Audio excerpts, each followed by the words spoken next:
All right, Mr. Patrick. Hi guys.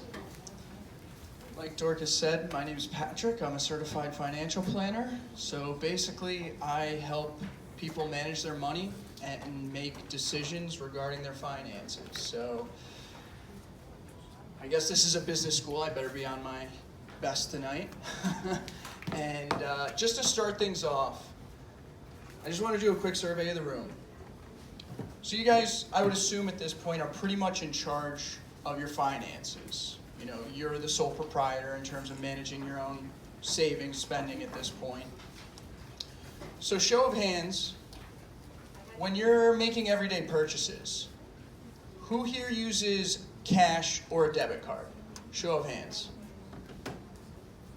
Okay, so just, it looks like about half, maybe a little less. Okay, so that's our cash people. Who here uses credit cards to make everyday purchases? Just credit card, couple of credit card people. Why do you like credit cards? Just out of curiosity, any benefits to them? It builds your credit. Builds your credit. That's a good one. It does build your credit. Any benefit? Yeah. What's that?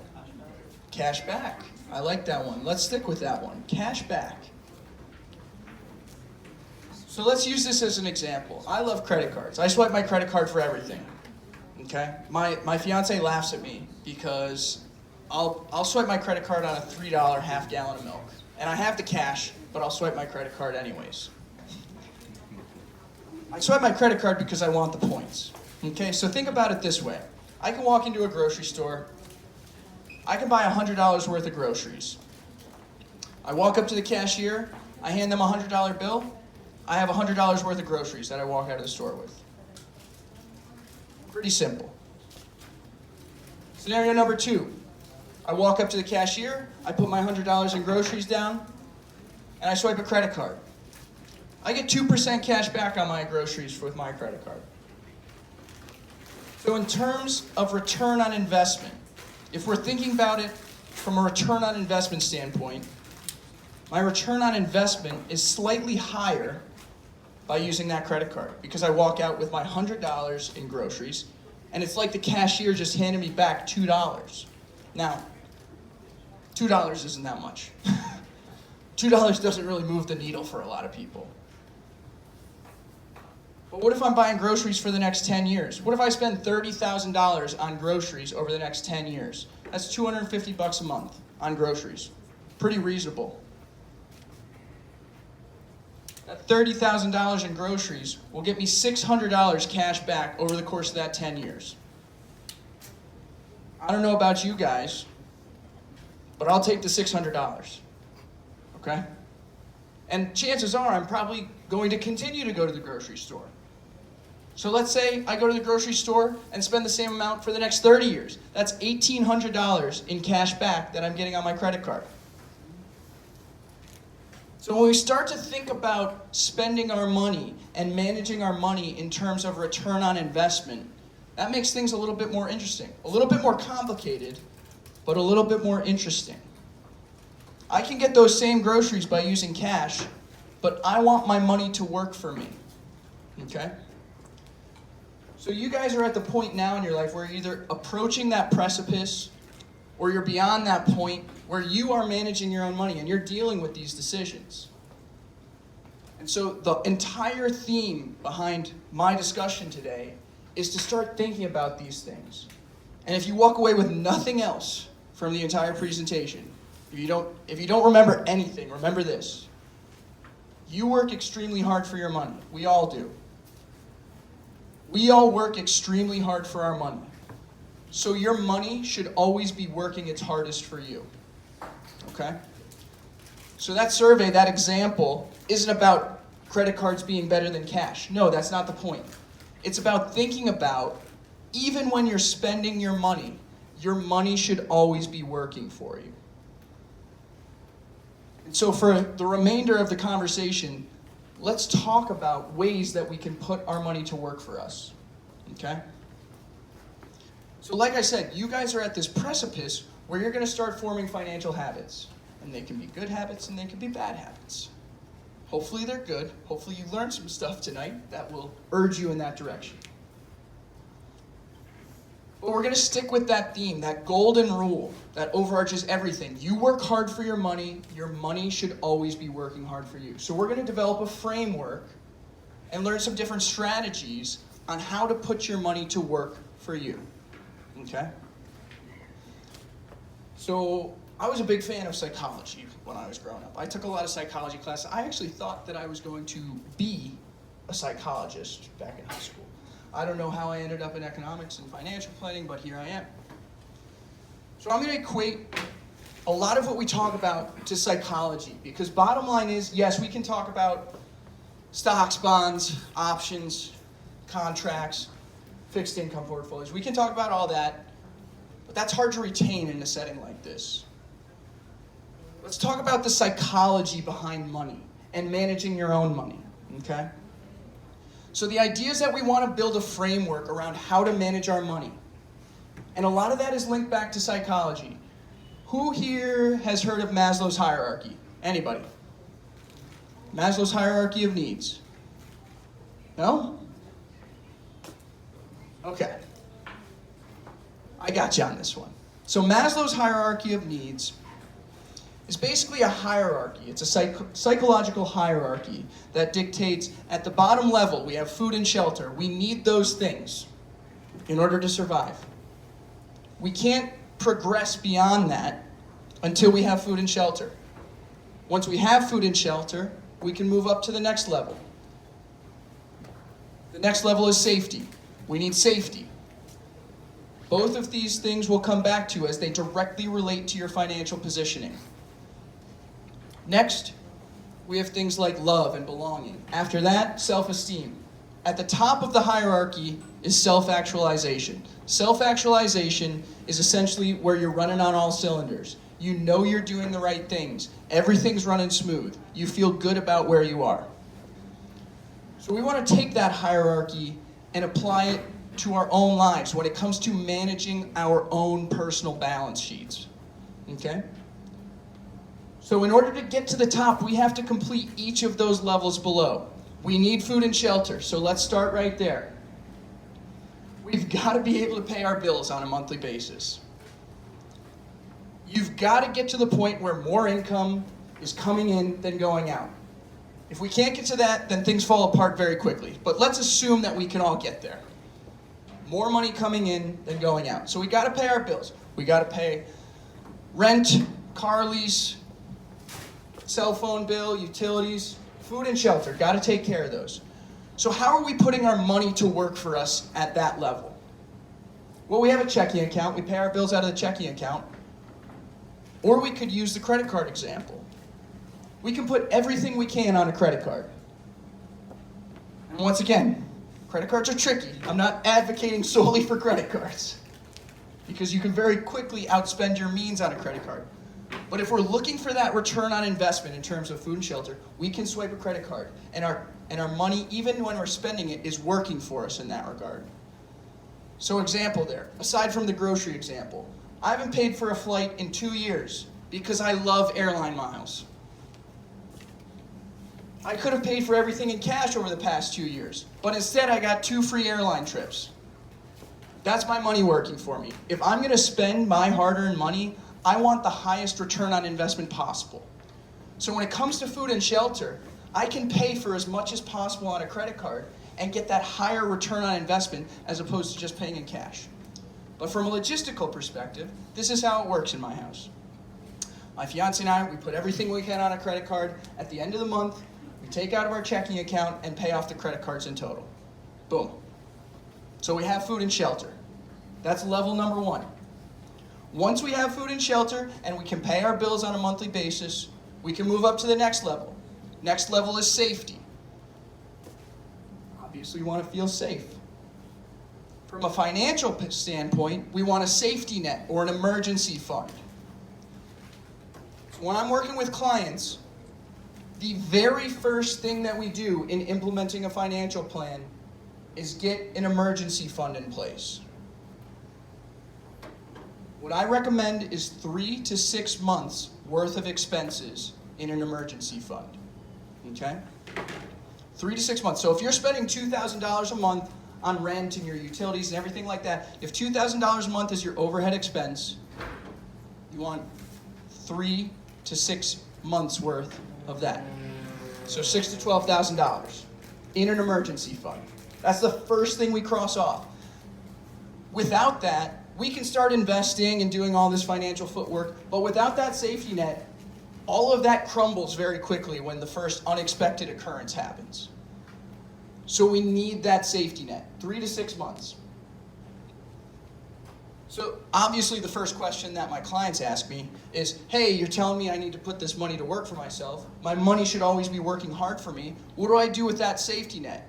I work with families who have very high expenses. They might need $15,000 to $20,000 in their safety net. What are they supposed to do? Stick that under a mattress? No. That's not their money working for them, okay? This is where, getting a little bit fancier, just outside of a checking account, we open a savings account. Pretty basic. But savings accounts, with interest rates going up over the past year, savings accounts are now paying 2%. It's not a ton, but it's something. So 2% on that $20,000 that might be in their emergency fund, that makes them happy when they see $20 a month of interest coming into their savings account. That's $20 that they didn't have the month before for risking absolutely nothing. That's putting their money to work for them, okay? So it's in a savings account, so at any point, they can access that money. Something happens in terms of somebody loses a job, they can't work, unexpected medical expenses, whatever it might be, they can access that money instantaneously. So it's beautiful in terms of flexibility and access. Now it's a fairly low interest rate. You might be able to find a savings account 2-3% at this point. Fairly low, but you're getting something. You're putting your money to work for you. Once we have that taken care of, we've got 2 levels down. We're paying our bills. We've got a safety net. So if anything happens, that's essentially an insurance policy on the rest of our plan, on the rest of our financial plan. So we feel good about where we're at this point. So once they've taken care of the safety net, we can move up to the next level. That next level, in Patrick's financial hierarchy, are short and midterm goals. Okay? So obviously at this point, we're doing well. The bills are being paid. We have a safety net. Now we can start to think about financial goals. What do we want? What do we need to spend our money on upcoming? This would be things, in my case, a house. I want a house. Eventually. I want a house. So me and my fiance, we have a house fund. Other people need to pay for a wedding. Let's start saving for a wedding. I need a car. Let's save for a down payment on a car. So these are the goals that we can start to think about once these other 2 levels are in place. And once again, we can start allocating to them, but we always want our money working for us. So hypothetically, like I said, me and my fiance, we want a house. We're not going to start looking for houses for another 2 years probably. So in the meantime, we want that house fund to be working for us in some way, putting that money to work. Well, we have options. Obviously, we can put it in the high yield savings account, but I want my money to be working its hardest for me, okay? So let's say hypothetically you have $40,000 saved. It's a good chunk of money. What can I do with that $40,000 that will get me a little bit higher return than 2% on my high yield savings account where my emergency fund is sitting? What can I possibly do? Who here has heard of a certificate of deposit? CD. No CD fans out here? So a CD isn't technically an investment. It's a certificate of deposit. It's basically a contract you have with the bank. Okay? Think of it like that. It's a contract you have with the bank. Now, like I said, I know that I'm not going to need this money for at least another 2 years until we start looking at houses. Then I am going to need it for a down payment. So like I said, we can put it in the high yield savings, but I want a higher return. I want my money working its hardest for me. So I go to a bank. I ask the bank to tell me about their CD rates, certificate of deposit interest rates. And they say, for a 12-month CD, we can give you a 4% rate right now. It's double what I'm getting in my high yield savings. Now here's the kicker. A certificate of deposit is a contract with a bank. I hand them my $40,000. I can't touch that money until the term of the CD. That's 12 months from now. That's okay with me. I'm paying my bills. I have my emergency fund. I don't need these funds for at least another 2 years. Let's put it into a 12-month CD, paying 4%. Now I've just doubled my interest rate from my savings account. At the end of 12 months, I have $1,600 more than what I started with. That's not bad. Now other people who are a little bit more risk tolerant might say, oh, Patrick, throw that $40,000 into the stock market. This is my house I'm talking about. I can't deal with that volatility over the next 2 years. I'm too fearful that I might end with less money than I started. That $40,000 is going to be volatile. So when you have short-term goals like that, and you can't stomach the risk, certificates of deposit, CDs, can get you a relatively good rate of return with essentially zero risk. The kicker is you can't touch that money for 6, 12, 18 months, whatever the duration of that CD is, but it's a guaranteed 4%. I'll take that. So that's for short-term goals. I'll get you at the end. So that's for short-term goals. That's when we've completed the first 2 levels of the hierarchy. And there's going to be a bunch of short-term goals. There's probably going to be cars that you want to buy. There's probably going to be children's education that you want to support, things of that nature. Depending on how far those goals out are, if they're 10 years away, then you can afford to take on more risk. That's where we would start to think about things like stocks and bonds and more traditional investing. Because you have a long investment horizon, you can afford to take on more risk. Okay? So that's level number 3. So let's review. We're putting our money to work in every single one of these levels. Level 1, food and shelter. We're paying our bills. We're swiping the credit card, and our money is working for us. We're getting rewards. We're paying for flights. We're getting cash back on groceries.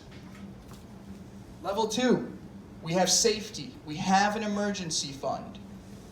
3 to 6 months worth of an emergency fund in a high yield savings account paying us 2% for doing nothing. Doing nothing. $20 a month, I'll take it. Now we have a midterm goal. 2 years from now, I want a down payment on a house, $40,000 in a CD, 4%. Not bad. So now once we've tackled some of these midterm, short-term goals, we can start thinking about even longer term. Okay? And this is really where delayed gratification starts to come into play.